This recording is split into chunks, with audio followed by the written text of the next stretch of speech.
dénationaliser et comment? L'opposition qui prépare ses projets en la matière vient de recevoir le rapport d'un expert. Invité de Soir 3, Jacques Chaban-Delmas. Il va nous parler de ses projets pour l'après 86. 150 ans aujourd'hui et des projets jusqu'à la fin du siècle, l'agence France Presse est l'une des 3 grandes agences mondiales d'information.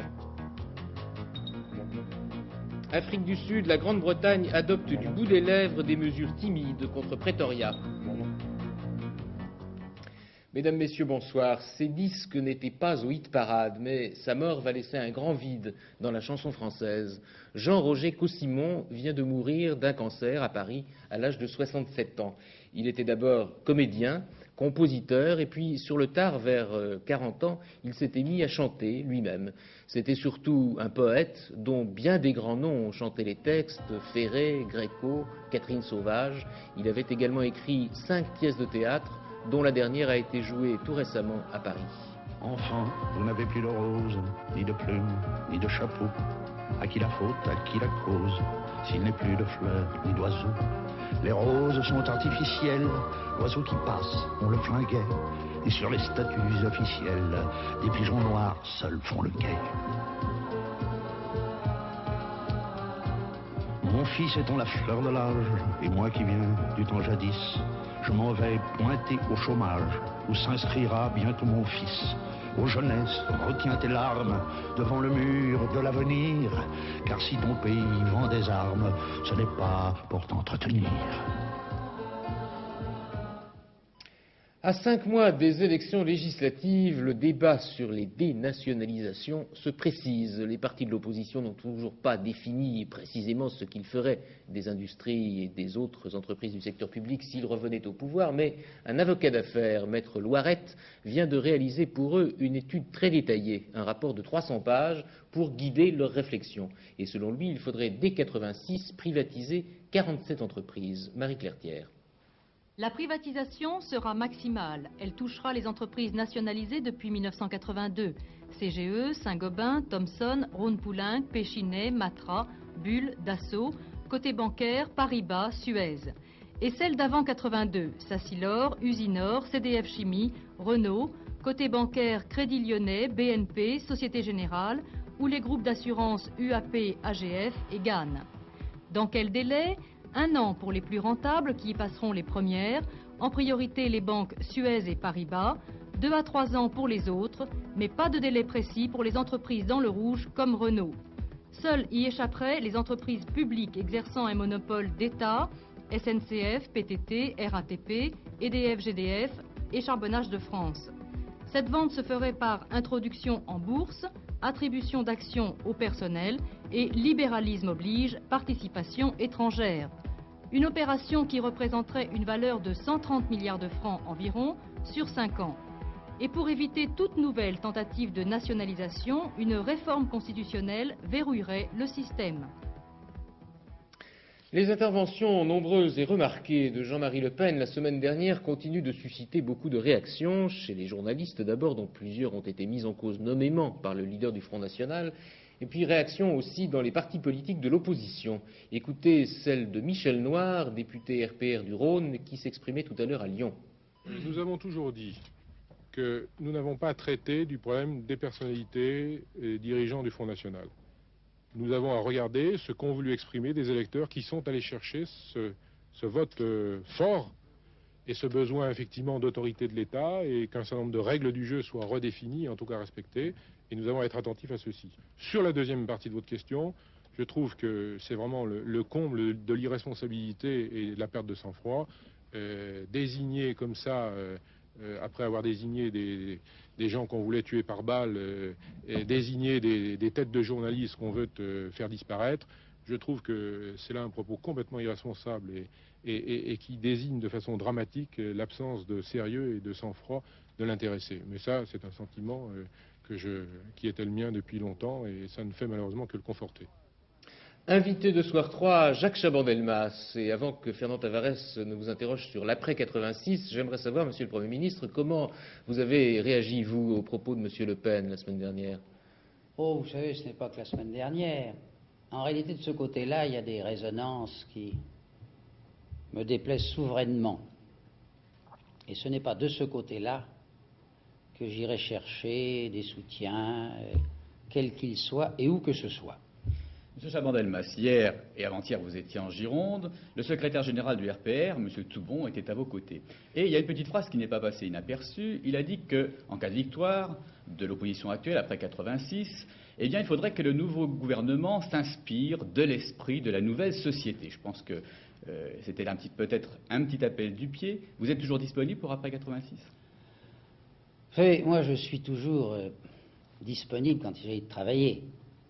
Mais je suis sans avidité, je ne suis pas à la recherche d'un emploi. J'ai en effet la chance d'avoir beaucoup de travail à Bordeaux et en Aquitaine, et également à Paris, pour suivre les affaires de l'État. Et je pense que l'opposition, aujourd'hui, doit se préparer sérieusement à ce qu'on appelle l'alternance, et que pour y parvenir, elle doit présenter des propositions, des projets assez clairs, sans entrer dans les détails. Alors je sais que vous n'aimez pas trop qu'on vous reparle de cohabitation, et pourtant, si vous êtes chef du gouvernement, il va bien falloir y penser. Ce ne sera peut-être pas facile pour vous, ça ne sera peut-être pas facile non plus pour le président actuel s'il reste en exercice. Écoutez, je propose que les questions personnelles soient laissées de côté. Parce que vraiment, la question ne se pose pas. D'abord, on n'est pas candidat à un poste qui dépend de la volonté d'un seul. Or, Premier ministre, c'est la désignation par un seul homme, qui est le président de la République. Bon, donc on n'est pas candidat à un poste désigné par un seul. Et vous pensez bien qu'ayant l'expérience de Matignon, j'y ai passé 3 ans, je n'y retournerai pas pour y retourner. Je n'y retournerai que si j'ai les mains libres. C'est-à-dire, d'une part, vis-à-vis du président de la République, dans l'application stricte de la Constitution. Donc le gouvernement détermine et conduit la politique de la nation. Et vis-à-vis de la majorité nouvelle, hypothétique. N'oublions pas que tout ça, ce sont des hypothèses, et qu'avant, il faudra gagner sur le terrain.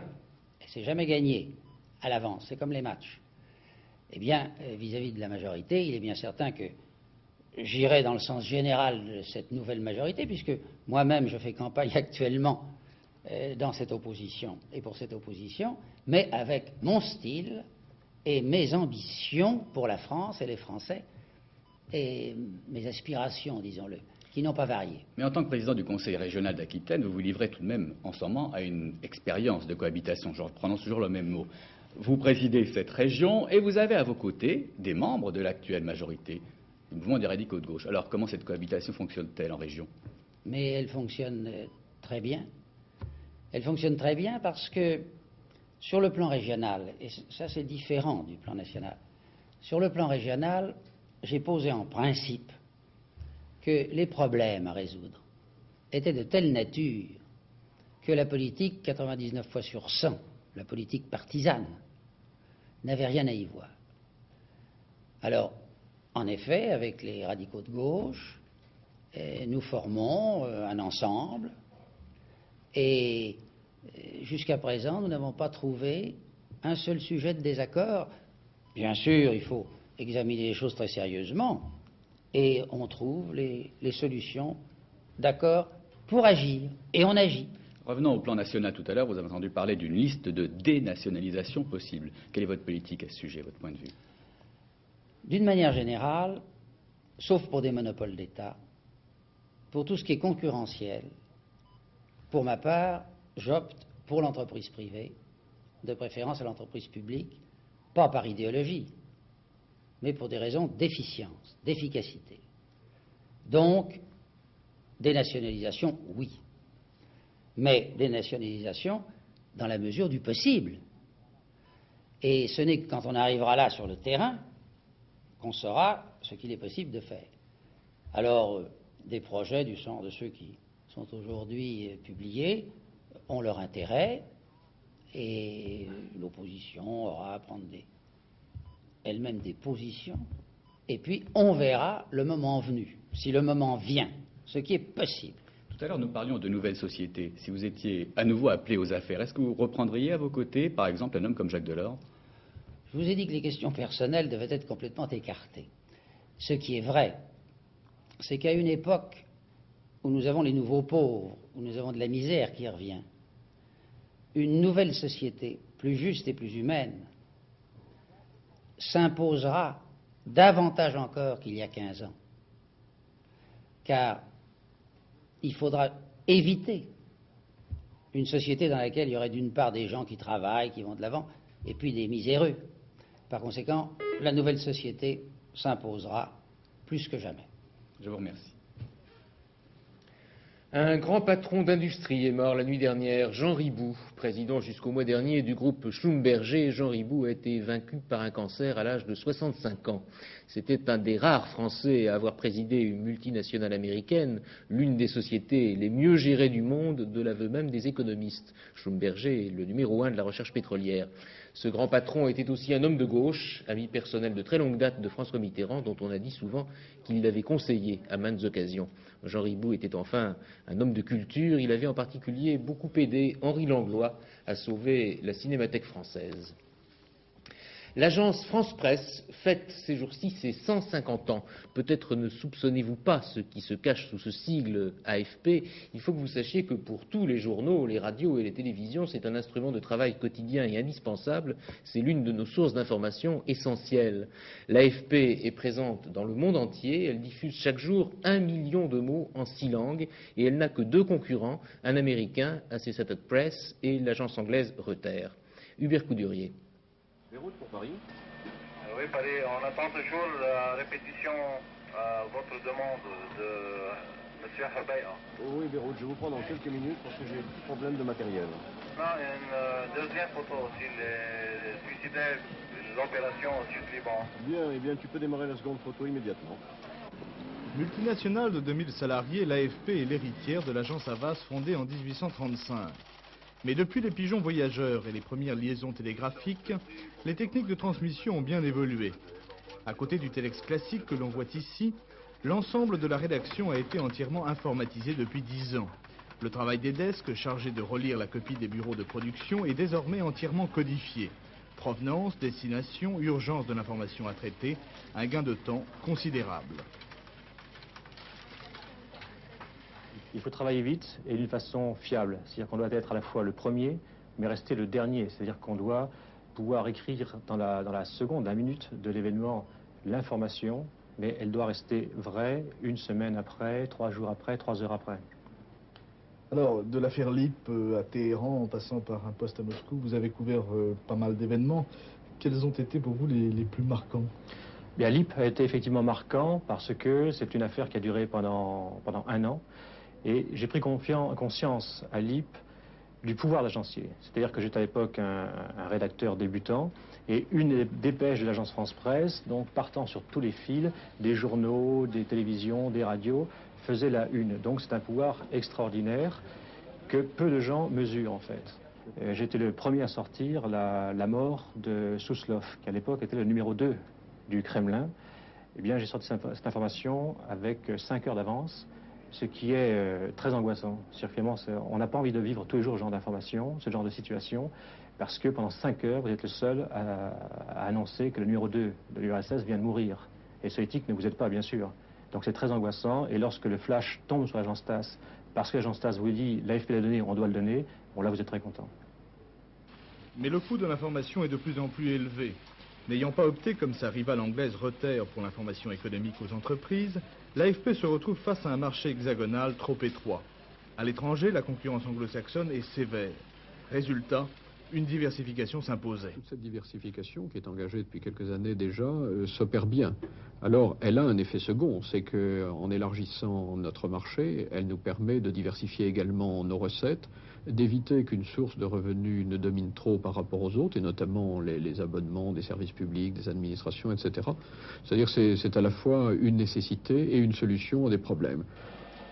Un accord de production télévisée avec l'agence Gamma, un service photo qui se lance à l'assaut du marché international, et enfin une agence sonore qui fournit des bulletins aux radios locales grâce aux correspondants de la maison. Un pari obligé mais néanmoins difficile dans une période d'austérité financière. Nouvelle coalition sans le PR. AFP Flash, Frédéric Bichon. Au Japon, nouvelle bataille rangée entre la police et les écologistes à proximité de l'aéroport international de Narita. Depuis plusieurs années, les incidents de ce genre sont fréquents et se multiplient. Les riverains de cet aéroport s'opposent à l'extension des pistes.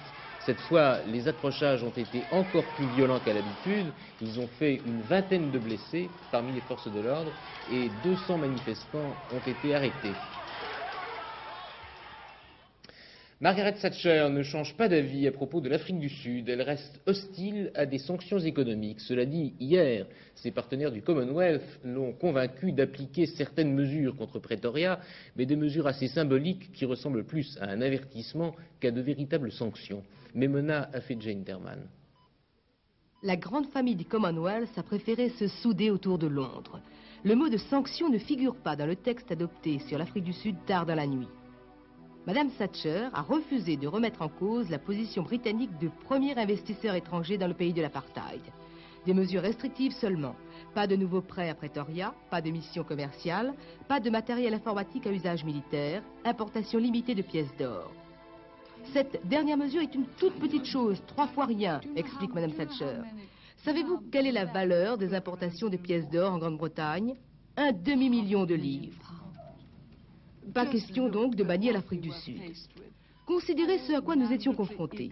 Un embargo total sur toutes les importations et les exportations. Voyez ce à quoi nous sommes arrivés.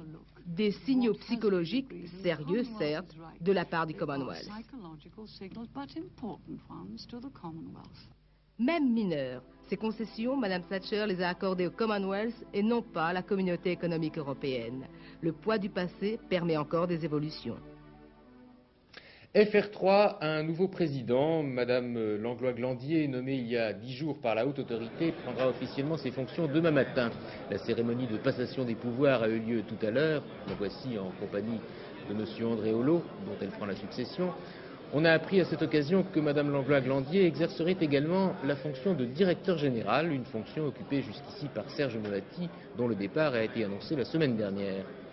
Serge Moati, qui a été directeur général depuis 1982, après avoir été directeur des programmes, est un réalisateur de 39 ans. C'est sous son impulsion qu'FR3 a créé des émissions comme La Dernière Séance, Disney Channel et Cinéma sans visa.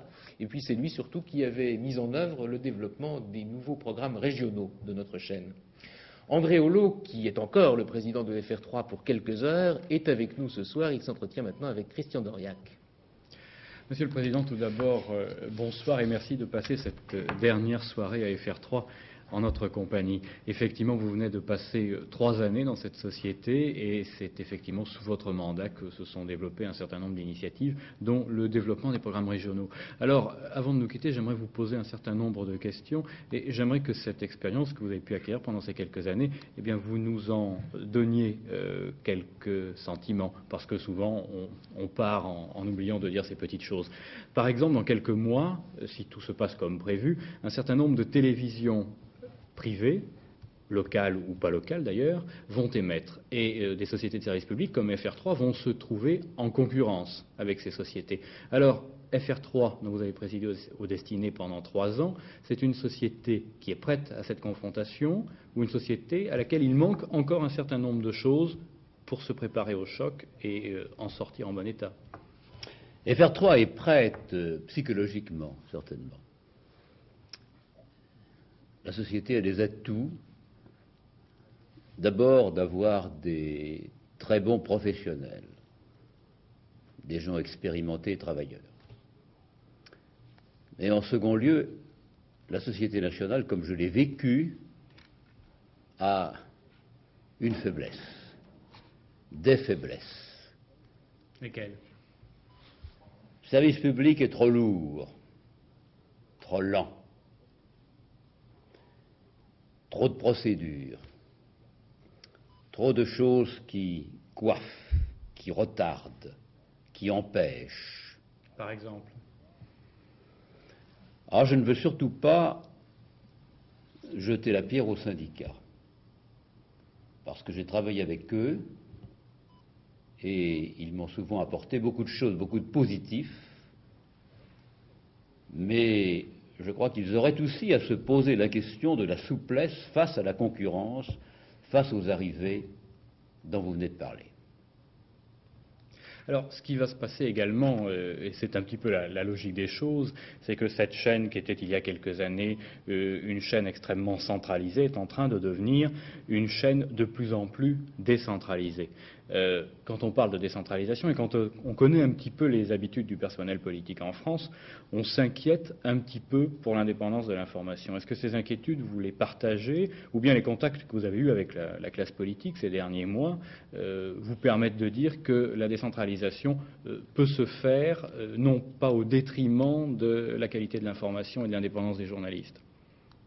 Il faut toujours avoir en vue la liberté de l'information, c'est-à-dire un travail de journaliste qui consiste à voir les faits dans leur vérité et à rapporter les opinions dans leur sincérité.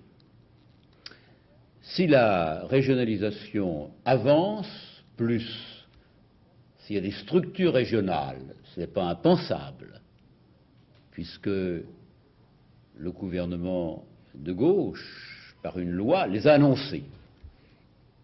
Et si ceci est repris demain, dans les hypothèses indiquées par le président Chaban-Delmas avant moi, je voudrais en effet, en tout état de cause, que la liberté et l'objectivité de l'information soient assurées.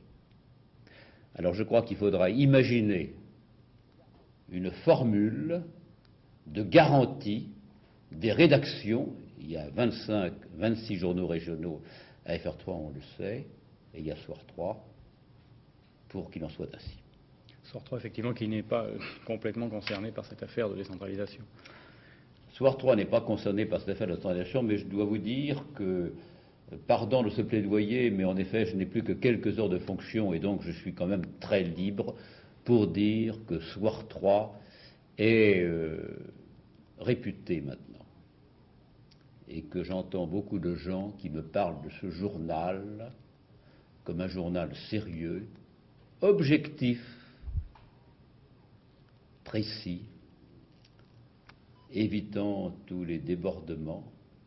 Ça me fait plaisir, puisque j'ai beaucoup fait, je crois, avec mon équipe pour qu'il en soit ainsi, mais c'est peut-être un hommage, pas encore posthume, mais d'un homme vivant qui le rend. Monsieur le Président, je vous remercie, et Soir 3 se poursuit. Jean-Jacques Perrot.